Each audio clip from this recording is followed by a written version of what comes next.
Welcome to Cyber Max Academy. Student, आज हम FSC part 1 English book number 1 short story number 1 start करने जा रहे हैं। तो सबसे पहले इस स्टोरी का टाइटल जान लेते हैं। तो इस स्टोरी का टाइटल है बटन बटन। अब इसके राइटर की बात करते हैं। तो स्टोरी के राइटर का नाम है रिचर्ड मैथसन, जो कि 1926 में पैदा हुए और 2013 में वफात पाई। ठीक है, अब इस स्टोरी के कैरेक्टर्स के बारे में जान लेते हैं। तो इस स्टोरी में टोटल 3 कैरेक्टर है। पहला है ऑर्थर लेविस। ये एक नाइस पर्सन है, ईमानदार आदमी है और रहमदिल आदमी है। और दूसरा कैरेक्टर है इसकी बीवी, जिसका नाम है नॉर्मा। ये एक खुदगर्ज लालची औरत के तौर पर दिखाई गई है। और तीसरा कैरेक्टर जो कि एक स्ट्रेंज कैरेक्टर है, जिसका नाम है मिस्टर स्टेबल। तो अब इसकी स्टोरी की तरफ बढ़ते हैं। तो स्टोरी की शुरुआत कुछ इस तरह से होती है कि नॉर्मा अपने घर पर वापस आती है और वो आते हुए देखती है कि उसके दरवाजे पर एक पार्सल पड़ा हुआ है। वो उस पार्सल को उठाती है और उसे अपने घर के अंदर ले जाती है। और घर के अंदर ले जाकर वो उसको खोलती है और वो देखती है कि उसके अंदर एक बटन यूनिट है, जो कि लकड़ी से बना हुआ है। और उस पर एक स्फेरिकल टाइप शीशे का कवर है और उसके अंदर एक बटन है। लेकिन जो कवर है शीशे का, उसे एक चाबी से बंद किया गया है, तो उसकी चाबी उस पार्सल के साथ नहीं होती। तो जब वो उस बटन यूनिट को उल्टा कर देखती है तो उसके नीचे एक स्टिकी नोट लगा होता है, जिस पर लिखा होता है कि मिस्टर स्टेवर्ट आपसे शाम को मिलने आएंगे।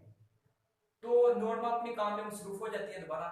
जैसे ही शाम होती है तो मिस्टर स्टेवर्ट उनके दरवाजे पे आते हैं, दरवाजे की बेल बजाते हैं और नॉर्मा दरवाजा खोलती है। तो नॉर्मा उनसे पूछती है कि आप कौन। तो वो बताता है कि मैं मिस्टर स्टेवर्ट हूँ, क्या मैं अंदर आ सकता हूँ। तो नॉर्मा को लगता है कि ये कोई चीजें बेचने वाला है, ये अपनी किसी चीज के एडवर्टीजमेंट के लिए है। तो वो कहती है नहीं, मैं थोड़ी सी मसरूफ हूँ, तो आप अंदर नहीं आ सकते। तो इसी दौरान आर्थर अंदर दीवान खाने में किताब पढ़ रहा होता है, तो वो भी बाहर आ जाता है दरवाजे पर। तो मिस्टर स्टेवर्ट अपने आप को मिस्टर ऑर्थर से मुतारफ करवाता है। वो तीनों के तीनों दीवान खाने में जाकर बैठ जाते हैं। तो जो मिस्टर स्टेवर्ट है वो अपने कोट से एक इन्वेल्प निकालता है, जिसके अंदर एक चाबी होती है, जो कि उसी बटन यूनिट के स्फेरिकल शीशे की चाबी होती है, जिसे खोलने से वो बटन दबाया जा सकता है। तो वो उन्हें वो सारी ऑफर बताता है कि अगर आप उस बटन यूनिट के उस बटन को दबाएंगे तो दुनिया में किसी भी जगह कोई एक आदमी मर जाएगा जिसे आप जानते तक नहीं होंगे, और उसके बदले में आपको $50,000 इनाम के तौर पर मिलेंगे। ये सुनकर ऑर्थर और नॉर्मा दोनों हैरान हो जाते हैं। नॉर्मा को सस्पेंस भी होता है इस बारे में। ऑर्थर चूंकि एक नेक आदमी होता है, वो किसी की जान नहीं लेना चाहता था। चंद पैसों के लिए वो किसी की जान नहीं ले सकता। तो वो उस वक्त थोड़ा सा गुस्से में आ जाता है और आग गोला जाता है और दरवाजा खोलता है और मिस स्टेवर को कहता है कि आप यहाँ से जा सकते हैं। और उनका पार्सल भी उन्हें बटन यूनिट को वापस पकड़ा देता है मिसेस स्टेवर को। तो मिसेस स्टेवर जाते वक्त अपना कार्ड वहां पर छोड़ जाते हैं। तो ऑर्थर उसके बाद उस कार्ड को 2 टुकड़ों में फाड़ देता है, क्योंकि वो थोड़ा सा गुस्से में होता है। तो ऑर्थर वापस अपनी किताब पढ़ने के लिए दीवान खाने में वापस चला जाता है। नॉर्मा उसके पास आती है। नॉर्मा कहती है कि क्या आपको इसमें दिलचस्पी नहीं है। तो ऑर्थर अभी भी गुस्से में होता है थोड़ा सा।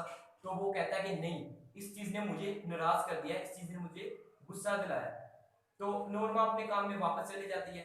रात के वक्त नॉर्मा और ऑर्थर के दरमियान फिर से डिस्कशन होती है। नॉर्मा से कहती है कि क्या आपको वाकई इसमें कोई दिलचस्पी नहीं है? आपको नहीं लगता कि हम इससे अमीर हो सकते हैं? क्योंकि वो एक लालची औरत है, वो अपने ही बारे में सोचती है। वो सोचती है कि हमें $50,000 मिल सकते हैं, चाहे किसी की जान भी जाए, वो अमीर हो जाएंगे। लेकिन औरत चूंकि एक नेक और रहमदिल आदमी होता है, तो वो चीज से सख्ती से मना कर देता है कि नहीं, हम ऐसा बिल्कुल नहीं करेंगे। तो अगले दिन ब्रेकफास्ट के टाइम पर नॉर्मा उसके लिए काफी अच्छा खाना बनाती है और ऑर्डर और नॉर्मा बैठकर ब्रेकफास्ट करते हैं। और वो फिर से उसी बात को नॉर्मा करती है कि क्या हमें उस बटन को दबा नहीं देना चाहिए। उसे कन्विंस करने की कोशिश करती है कि वो मान जाए कि हम उस बटन को दबा दें और अमीर हो जाए। लेकिन ऑर्थर जो है वो काफी गुस्से में आ जाता है। वो फिर मना करता है। तो वो उसे इमोशनली ब्लैकमेल करने की कोशिश करती है। वो कहती है कि हमने सोचा था कि हम यूरोप में घूमने के लिए जाएंगे, हमारा अच्छा एक घर होगा, हमारे पास अच्छी एक कार होगी। तो ऑर्थर कहता है कि हाँ, हम ये सब जरूर करेंगे, लेकिन इस तरीके से नहीं। तो वो अपने काम पर वापस चला जाता है। लेकिन नॉर्मा जो है वो वापस से उसी मिसेस टेबल के दिए हुए कार्ड को टेप से जोड़ती है और उस कार्ड नंबर बुलाती है और मिसेस टेवर से बात करती है और कहती है कि जब आपने कहा कि किसी की जान चली जाएगी तो इससे आपका क्या मतलब था। तो मिसेस टेवर कहते हैं कि मैं आपको इस बात का यकीन दिलाता हूँ कि आप उसको जानते नहीं होंगे, लेकिन आपको $50,000 मिलेंगे, इस बात की गारंटी है। तो नॉर्मा चूंकि एक लालची औरत है, वो फिर उसके बारे में सोचती है और शाम को ऑर्डर के साथ वो फिर से बहस करती है, लेकिन ऑर्डर इस बात से इनकार कर देता है। अगले दिन नॉर्मा अपने घर में दोबारा वापस आ रही होती है, तो वो देखती है उसके घर के पास दोबारा से वो पार्सल पड़ा होता है।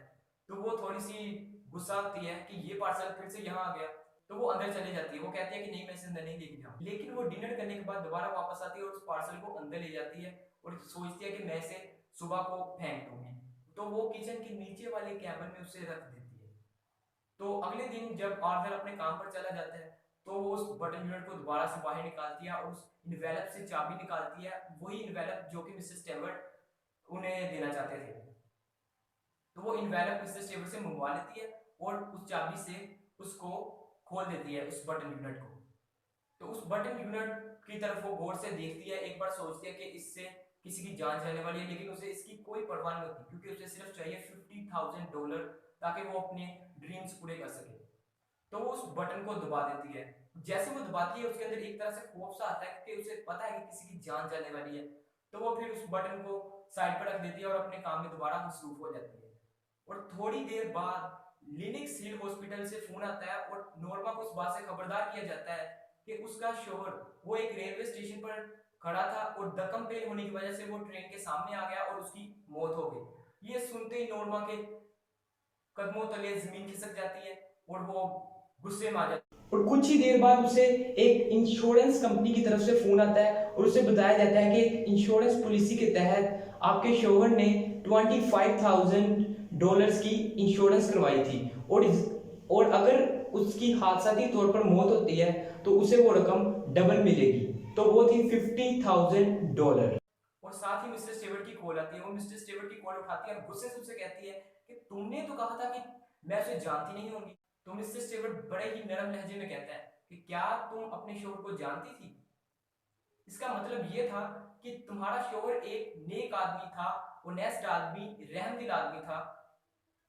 तुम इतने अरसे से अपने शोहर के साथ रह रही हो कि तुमने अपने शोहर को जानने की कोशिश की, तुम अपने शोहर को बिल्कुल नहीं जानती थी। तो ये कहकर वो फोन बंद कर देता है। तो यहाँ पर ये कहानी खत्म हो जाती है।